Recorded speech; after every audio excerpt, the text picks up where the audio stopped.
जद सतोगुणी माली घर बैठा सद्भावा दे पावा।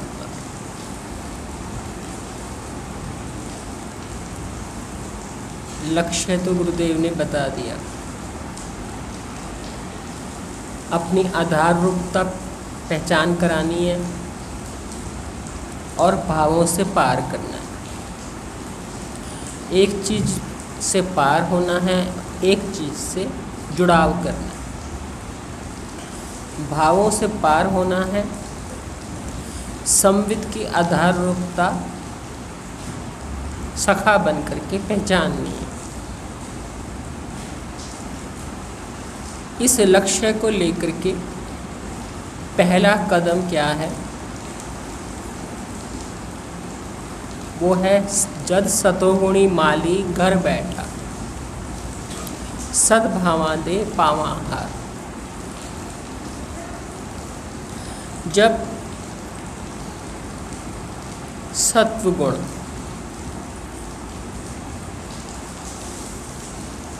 माली की तरह घर में बैठ गया, माली यानी निरीक्षण, निगरानी, खाली निरीक्षण नहीं, निरीक्षण के विरुद्ध प्रतिक्रिया। क्या रखना है, क्या नहीं रखना। साधन हाथ में है, बिना साधन के कैसे निकालें, कैसे रखें, कैसे बोएं। बिना साधन के कोई काम नहीं होता, ना कुम्हार का होगा ना माली का। साधन पहले हाथ में होना चाहिए। वो साधन है, वो साधन जो रखने में भी काम आता है, निकालने में भी काम आता है। माली बाहर से भी आ सकता है, तुम खुद भी हो सकते हो। मकसद निगरानी है। मकसद सुंदर जो पैदा हुआ है पहले से ही सुंदर है। सब कुछ सृष्टिकर्ता की कृतियां हैं, सुंदरता लेकर के ही पैदा हुई हैं। पर उन्हें सुंदर को असुंदरता से बचाना, अनुशासन रहितता से बचाना, उबड़ खाबड़ पने से बचाना, संतुलन में रखना, युक्त आहार विहारी, यथा योग्य आहार विहार कराना, आवश्यकता के अनुसार पनपने देना, अनावश्यक किसी चीज़ को पनपने न देना। ये जीवन में निगरानी करती है, सत्वगुण रूपी निगरानी। जिसके अंतःकरण में सत्वगुण रूपी निगरानी है, वो साधन लिए रहता है, चाहे आज्ञा के रूप में ले, चाहे प्रतिज्ञा के रूप में ले, चाहे बाहर से आए, चाहे भीतर से आए। मकसद निगरानी है। मकसद रखने योग्य को रखना है और रखने योग्य को भी आवश्यकता से अधिक, अधिकार से बाहर नहीं। रखने योग्य को भी अनुशासन में रखना है, क्योंकि पैदा तो सभी सुंदर हुए हैं। सारी सृष्टि की हर आकृति मनुष्य योनि सबसे सुंदर है। हम कह सकते हैं कि हमें तो भगवान ने श्रेष्ठ कृति के रूप में पैदा किया है, मनुष्य हैं। हमारे को किसी की निगरानी की कोई ज़रूरत नहीं है।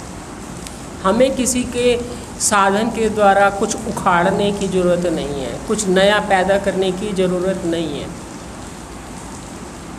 हम मान सकते हैं ऐसा, पर सद्गुरु कहते हैं सतोगुण होना चाहिए, तो जो निगरानी करे। जो बताए कि क्या रखना है, क्या नहीं रखना है, क्या उखाड़ना है, क्या बोना है, क्या काटना है, किसको कितना अहमियत देनी है।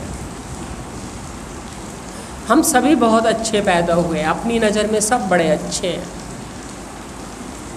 अपने परिवार की नज़र में भी सब बहुत अच्छे हैं। सत्व गुण की निगरानी की नज़र से देखें, बहुत कुछ है जो छटना चाहिए, बहुत कुछ है जो कटना चाहिए, बहुत कुछ है जो निकाल के फेंक देना चाहिए, व्यर्थ है। बहुत कुछ है जो ऐसे ही आ जाता है। सत्व गुण बताएगा क्या ऐसे ही आ गया। अहंकार क्यों आ गया? अहंकार के कारण ही आप कितने भी श्रेष्ठ हो, आपकी कृति कितनी भी श्रेष्ठ हो, आप कितने भी गुणों की खान हो, आप बड़ी सुंदर कृति हो मनुष्य के रूप में, लेकिन आपको बहुत कुछ काटना और छाटना चाहिए। ये सत्वगुण का प्रकाश बताएगा, ये सत्वगुण का निरीक्षण करना बताएगा। निरीक्षण करना, निग्रह करना, इसको हमारे गुरुदेव ने बहुत अहमियत दी है। जो निरीक्षण नहीं करता, इसलिए हमारे गुरुदेव कहा करते कि रोज़ मनोनिरीक्षण करो, दिन भर नहीं करते तो रात को करो। उदाहरण दिया करते, व्यापारी जैसे अपनी बही खाते देखता है, हिसाब किताब रखता है, तुम भी अपना हिसाब किताब रखो, निगरानी करो, निरीक्षण करो, पल पल निरीक्षण करो। कुछ ऐसा तो नहीं रख लिया जो रखने योग्य नहीं है, कुछ आवश्यकता से अधिक तो नहीं हो गया, कुछ अधिकार से बाहर तो नहीं चले गए। ये है सत्वगुण माली। इसको जब घर में बिठाते हैं, क्रांति लाते हैं, ये क्रांति आती है, इससे क्रांति आती है। ये उखाड़ना और बोना ऐसी छोटी सी क्रियाएं नहीं है, ये जीवन में क्रांति है, बदलाव। बदलाव हमेशा क्रांति से आता है, जिसे हमारे गुरुदेव ने प्रश्न करने पर कि क्या जीवन में इष्ट की आवश्यकता है, उत्तर दिया, क्या क्लास में टीचर की आवश्यकता है। उन्होंने कहा वो लड़की थी, पढ़ने वाली थी। मैंने उससे प्रश्न किया, तुम ही बताओ क्लास में मैडम की आवश्यकता है? उसने कहा हाँ। कौन बताएगा क्या पढ़ना है? कौन बताएगा कैसे पढ़ना है? कौन बताएगा अनुशासन में कैसे रहना है? अनुशासन के बगैर साधन कैसे करेंगे? साधने के लिए अनुशासन चाहिए, और अनुशासन के बगैर सुंदरता नहीं आती, साधे बगैर सुंदरता नहीं आती। तो जैसे क्लास में टीचर की ज़रूरत है, मैडम की ज़रूरत है, बगीचे में निगरानी के लिए कोई भी करे, बाहर का करे कि घर का करे, निगरानी के लिए माली वाला काम कोई ना कोई करे, नहीं तो सब अस्त व्यस्त हो जाएगा। वो पनप जाएगा जिसकी आवश्यकता नहीं है, और वो नहीं पनपेगा क्योंकि उसे मौका नहीं मिला जिसे पनपना चाहिए था। व्यर्थ ने यथार्थ को पनपने नहीं दिया, सुंदर को असुंदर ने पनपने नहीं दिया, मौका ही नहीं दिया, उस पर हावी हो गया। निगरानी करने से व्यर्थ को हम निकाल फेंकते हैं, सार्थक को हम मौका देते हैं। ये निगरानी का बहुत फ़ायदा होता है। इसलिए हमें गुरुदेव ने कहा, जत सतो गुणी माली घर बैठा। ये निगरानी आ गई, प्रतिज्ञा के रूप में शुरुआत करी, आज्ञा के रूप में शुरुआत करी, अनुशासन के रूप में शुरुआत करी, इस रूप में करी, आवश्यकता से अधिक, अधिकार से बाहर, इस रूप में करी, किसी रूप में भी लाए, परिणाम क्या मिला, फल क्या मिला? जीवन में सद्भाव आ गए। सद्भाव सतोगुणी भाव से ही आते हैं। रज और तम से भगवान ने भी गीता में कहा है, इन्हें असत कहें पार्थ, नहीं फल यहाँ वहाँ। जो है राजस तामसी, ये राजस और तामसी जो है इनका कुछ फल नहीं है, ना फल यहाँ है ना वहाँ है। जो सत्व है यानी जो प्रकाश में किया जाता है, जो निरीक्षण में किया जाता है, जिसको मायानंद जी ने घी के माध्यम से बताया। पुरुषार्थ, घी पुरुषार्थ का परिणाम है, पुरुषार्थ से उपजी वो वस्तु है जिसने पुरुषार्थ भी का सहा है, तप भी सहा है। इसलिए ग्रहण तो हर चीज़ गुण ही करती है। सब जगह शब्द स्पर्श रूप रस गंध है, पर जब ग्रहण करना पड़े तो सत्व गुण जब ग्रहण करता है तो परिणाम सुखद है, रजोगुण ग्रहण करता है तो परिणाम प्रारंभ में सुखद है, बाद में दुखद है, और तमोगुण जब ग्रहण करता है तो शुरू में भी दुख है, बाद में भी दुख है। भीतर ग्रहण करना काम गुणों का है। हर चीज़ संसार में दिखती है, हमारे सामने आती है, हम किस गुण से उसे ग्रहण करते हैं। जब हम तप से, पुरुषार्थ से पैदा किए हुए सत्व गुण से ग्रहण करते हैं, घी से ग्रहण करते हैं, घी में मिला के देखते हैं, सत्व गुण रूपी घी में मिला के देखते हैं, तप से पैदा की प्रतिज्ञा, तप से पैदा की आज्ञा पालन, पुरुषार्थ से पैदा की, पुरुषार्थ कहो तप कहो, दोनों का मिश्रण है।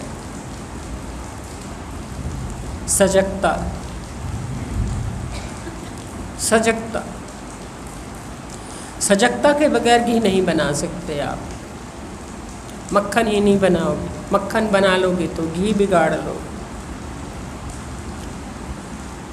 धीमी आंच पर धीरे धीरे पकाओ। जीवन को ऐसा बना लें जैसे निरीक्षण से, आज्ञा से, प्रतिज्ञा से, नियंत्रण से, रोक से, टोक से हम ऐसा बनाएं कि जहाँ भी हम अपना ये पुरुषार्थ और तप से पैदा किया हुआ सत्व गुण डालें, परिस्थिति कोई भी हो, दृश्य कोई भी हो, हमने चूँकि उसमें घी डाल दिया तो घी से मिला देखो वस्तु में गुण सत्व। तुम घी मिला के देखो, तुम सत्व गुण मिला के देखो, परिस्थिति को, भावों को, संसार के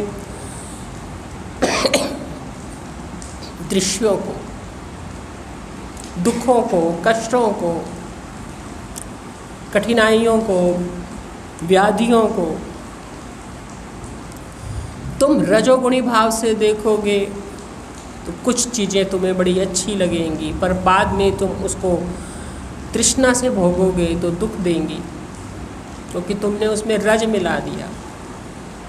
पर यदि तुम सत्व मिला करके प्रारंभ से ही आज्ञा पालन, प्रतिज्ञा पालन, निरीक्षण माली की तरह उखाड़ के फेंकने की ताकत रखते, ताकि जो संभालने योग्य है वो संभला रहे,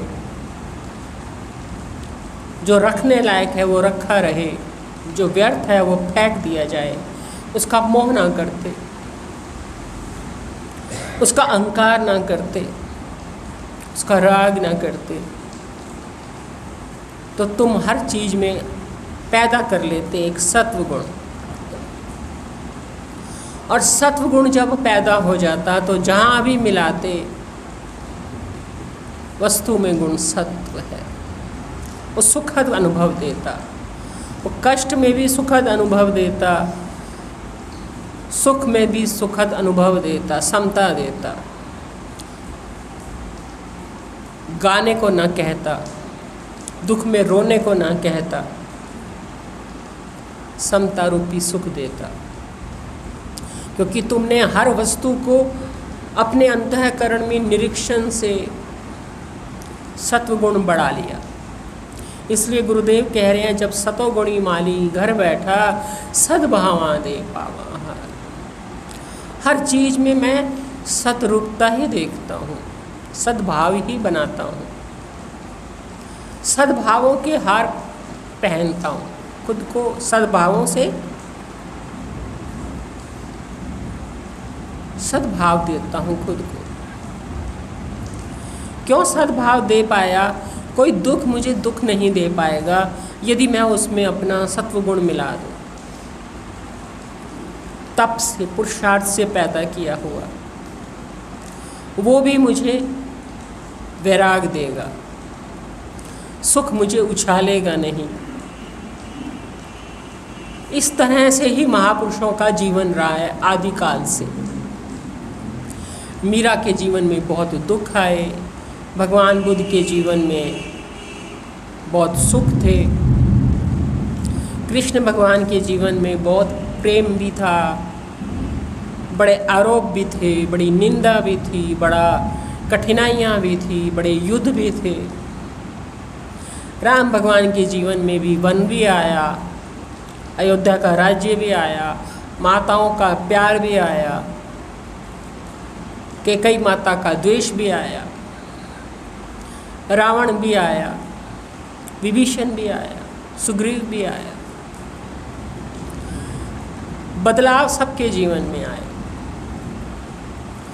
दुखद परिस्थितियां भी आई, सुखद भी आई। परिणाम उनके पास सद्भाव रहे, उन्होंने सद्भाव ही संभाले, अपने आप को सद्भावों से ही सम्मानित करा। सद्भावा दे पावा हार, उन्होंने सद्भाव ही बनाए रखे।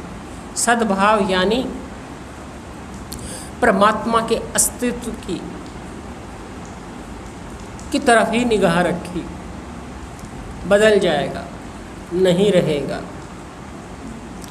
ये भी नहीं रहेगा, ये भी नहीं रहेगा। क्यों? क्योंकि उन्होंने अपने अंतःकरण में वो वस्तु रखी जो पुरुषार्थ और तप से पैदा करी थी, जिसके कारण हर वस्तु उनके लिए सुखद हो गई, सुखद अनुभव दे रही है। वो चाहे माता के कई कह रही है वन को जाओ, पर वो उसको सुखद रूप में ले रहे हैं कि ऋषियों के साथ बैठूंगा, संतों के साथ बैठूंगा, उनकी ज्ञान चर्चा सुनूंगा, उनकी सेवा में रहूंगा। अयोध्या में रहे तो उसका भी सुखद अनुभव लिया कि प्रजा की सेवा का मौका मिलेगा। व्यष्टि सुख और व्यष्टि दुख का मोह नहीं है, ये सद्भावों के हार हैं। इसलिए सत्वगुण माली जीवन में बहुत जरूरी है। ऐसे तो सभी बहुत अच्छे पैदा होते हैं, सभी बड़े अच्छे हैं, सभी पेड़ पौधे बड़े अच्छे होते हैं, पर उनकी अच्छाई बनी रहे उसके लिए उन्हें साधना जरूरी है, नियंत्रण जरूरी है, निरीक्षण जरूरी है, यथार्थ को बचाना और व्यर्थ को फेंकना जरूरी है। अब ऐसा जिन्होंने बनाया है, सत्वगुण माली रखा है, वो क्या क्या करता है बता रहे हैं। चुन चुन सुंदर बीजा ताई खेती करा आवे बहार। कि सत्व गुण जिसकी हमने अभी बात करी कि वो साधन करवाता है, क्रांति लाता है, उसके पास क्रांति के लिए साधन है जो बदलाव ला देता है। पर उस क्रांति के लिए भूमि तैयारी के लिए जो क्रांति चाहिए, जो उखाड़ना चाहिए, जो खुरपा मारना चाहिए,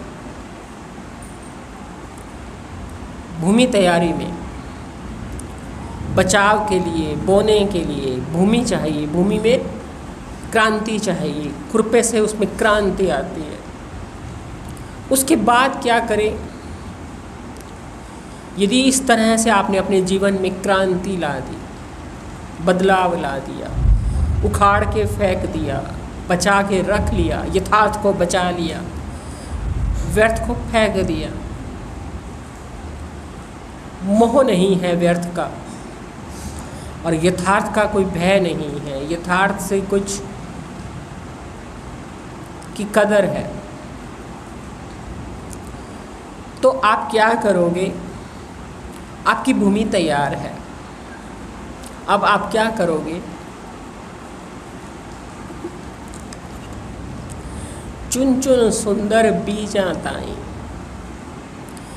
खेती करा आवे बहार। जो कुछ भी मिलेगा वो रखने लायक, बोने लायक, यथार्थ, उन सबको मैं बड़े आदर से चुन चुन करके। सत्वगुण एक ऐसी चीज़ है, आपके जीवन में जितने भी प्रतिशत होगा आप नोटिस करना। हालांकि मेरा ये अनुभव है कि सत्वगुण गुरुदेव के संग से बड़ा बढ़ता है, उनके संग से, उनकी सेवा से, उनको याद रखने से, उनके महावाक्यों को याद रखने से, उनको इष्टाकार वृत्ति के साथ इष्ट रूप में अध्याने से सत्वगुण बहुत तेजी से बढ़ता है। पर जितने प्रतिशत भी आपके जीवन में सत्वगुण होगा तो आप ये ध्यान देना कि सत्वगुण यदि आपके जीवन में जितने भी प्रतिशत है, असल में यदि आपके घर में आप यहाँ से उठ कर के रज प्रधान होंगे या तम प्रधान भी हो सकते हैं, पर जब बाहर से सत्वगुण फेंका जाता है आपके ऊपर तो आपका रज थोड़ा सा सत्व बाहर से लेने के कारण आपको ऐसे लगेगा कि आप भी सत्व प्रधान हो गए। थोड़ा प्रतिशत आग बढ़ जाता है, जितना होता है मान लो 10% भी सत्व है, बाकी 50% रज है, 40% तम है, 90% तो वही चला गया, 10% जीवन में निगरानी है, निरीक्षण है, प्रकाश है। तो जब हम सत्संग में बैठते हैं, बाहर से हम 10% 20% अपनी श्रद्धा के अनुसार बढ़ा लेते हैं तो हमारा रज और तम का प्रतिशत कम हो जाता है और हमें उस काल में ऐसे ही लगता है कि हमारे जीवन में बहुत प्रकाश है, बहुत निरीक्षण है, बहुत होश है, हम बहुत संभले हुए हैं, बड़े होश में। उसी होश का जब हमारा बड़ा हुआ हो, हमें फ़ायदा उठा लेना चाहिए।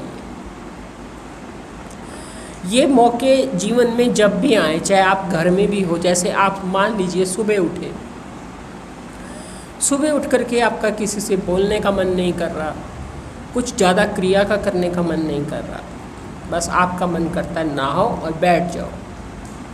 बहुत लोग नहाते ही बाहर भागने लगते हैं, मंदिर जाएंगे, इधर जाएंगे, उधर जाएंगे, क्रिया में लग जाते हैं। उनका तो सत्व बढ़ता नहीं, रज ही रहता है। लेकिन यदि आपका मन घर में ही रह करके संध्या का करता है, आराम से बैठने का करता है, कोई क्रिया करने का मन नहीं करता, तो उस समय आपका सत्व बढ़ा हुआ है। और जब आपका घर में भी सत्व गुण बढ़ा हुआ है, तो जब मन थोड़ा सा रज छोड़ करके सत्व बढ़ा ले, ऐसे मौके पर फ़ायदा उठा लेना चाहिए। जैसे अब एक मौका है, ऐसे कई मौके घर में भी आ जाते हैं, ऐसा नहीं है कि नहीं आते। फ़ायदा उठाना नहीं आता, कदर करनी नहीं आती, आते हैं मौके। तो जब भी सत्वगुण बढ़ा हुआ हो, निरीक्षण प्रकाश बढ़ा हुआ हो, तो क्या करो, जो कुछ भी गुरुदेव ने दिया है, चुन चुन सुंदर बीजां ताई। जैसे भूमि तैयार हो, कुछ बोलो। अब भूमि तैयार है, उसमें कोई कंकड़ पत्थर नहीं है, कोई व्यर्थ चीज़ नहीं है, खुरपा भी लगा हुआ है, फटाफट बोल। बोना है ऐसी जगह जहाँ रोंदी ना जाए। ऐसे भी ना बोना कि कोई उठा के चुप के उठा के खा ले। कभी कभी ऐसे होता है, हमने बोए और हम कह रहे कहाँ चली गई चीज़, पता लगा।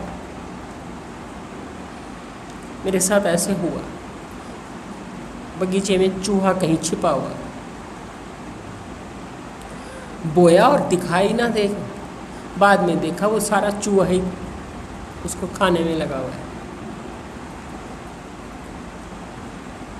उसने इकट्ठा कर रखा। ये भी ध्यान रखना कि जो हमने बोया उसे कोई और ना खा ले, यानी कोई तामसी अहंकार ना उसे खा ले, तामसी कोई मोह ना उसे खा ले, कोई देह की प्रतिष्ठा ना उसे खा जाए। हमने तो मौका देख करके, सतोगुण देख करके आप चुन करके बो लिया, आपको लगा आपने सतोगुण से बोया है, अपने अंतःकरण में बड़ी सावधानी से सुना है, सद्भाव से सुना है, पर भीतर उठते ही किसी प्रतिष्ठा ने, किसी अहंकार ने, किसी भोग लिप्सा ने, किसी मान की भूख ने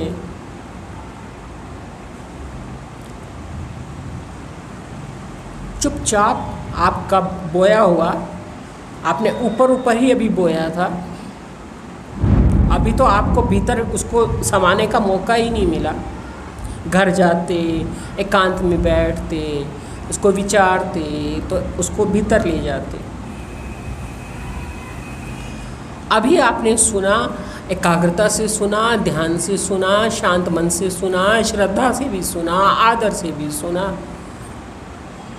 पर कहीं सूक्ष्म में आपको ध्यान चला गया कि कितनी ध्यान से सुना मैंने आज, बड़ा अच्छा लगा, कितनी श्रद्धा से सुना मैंने, कि मेरे को सारा समझ आया, मैंने बड़े ध्यान से सुना, आज मुझे सब समझ आया। और इस मुझे सब समझ आया, इसकी वैल्यू ज़्यादा हो गई, क्या समझ आया उसकी वैल्यू कम हो गई। हमने तराजू का पलड़ा उस तरफ ज़्यादा घुमा दिया कि मुझे आज बहुत अच्छा समझ आया, थोड़ा सा ज़्यादा उधर पलड़ा कर दिया, और क्या समझ आया उसका पलड़ा हल्का कर दिया। कर जाते हैं, जिनके ऊपर गुरुदेव का डंडा नहीं होता वो कर जाते हैं।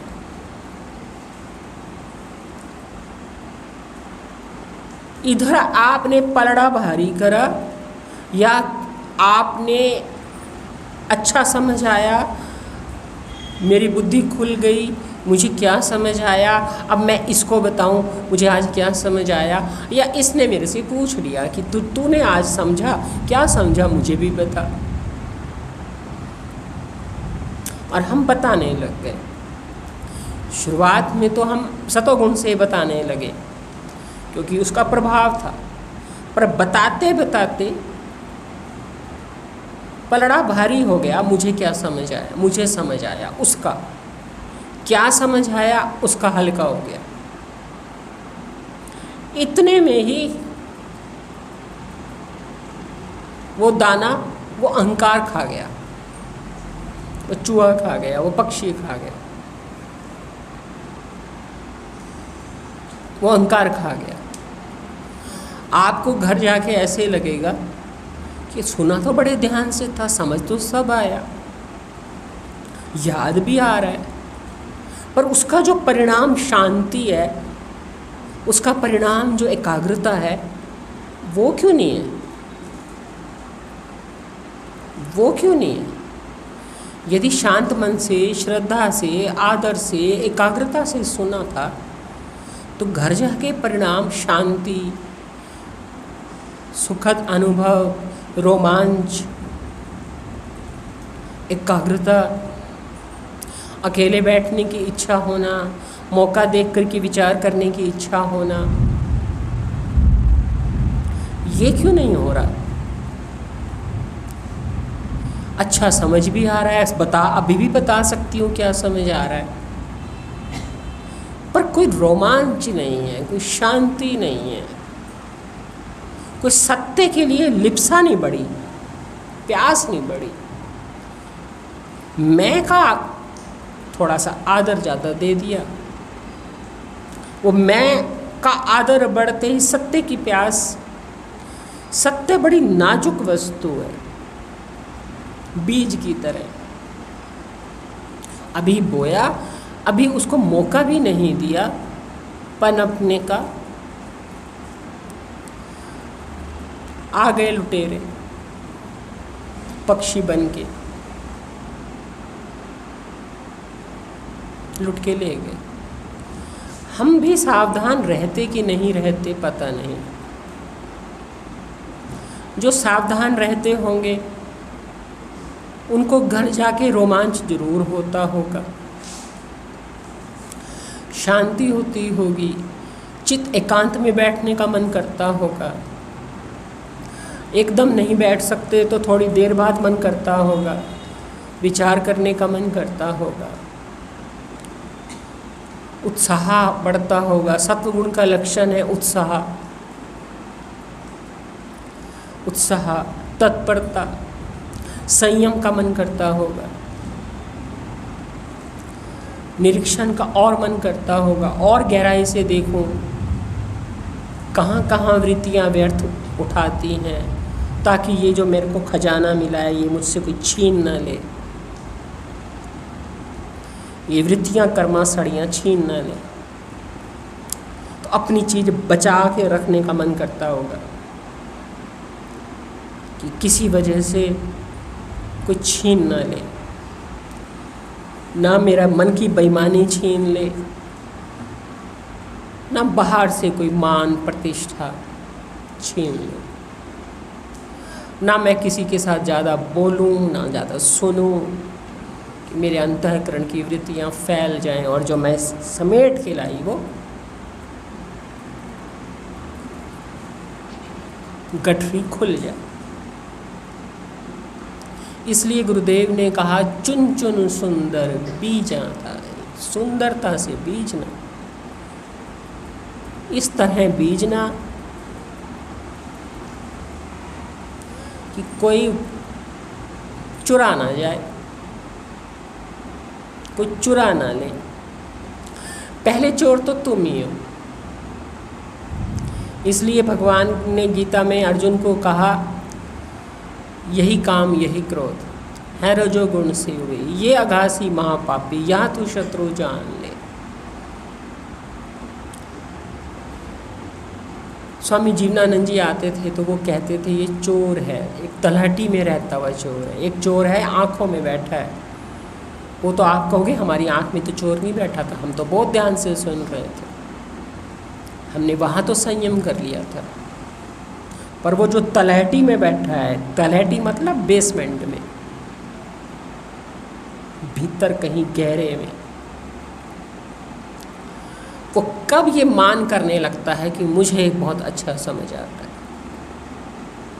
मेरी बुद्धि बड़ी जल्दी बहुत ध्यान से सुनती है, बहुत कैच कर लेती है। तुम्हें नहीं आया तो तुम्हें किसी और ने कह दिया, और तुम्हारी औकात ज़्यादा हो गई, वस्तु की औकात कम हो गई। पलड़ा तुमने थोड़ा वहाँ ज़्यादा झुका दिया, उसको ज़्यादा वजन दे दिया। सामने वाले ने कहा कहता रहे, हमने उसे वजन ना दें। हमारा वजन देना चोर को आमंत्रित करना है। आ गया चोर लूटने, ये ध्यान देना। यदि परिणाम में उत्साह नहीं बढ़ता, जागृति नहीं बढ़ती, रोमांच नहीं आता, तो मैं तो यही कहूँगी कि सत्गुण की कमी है।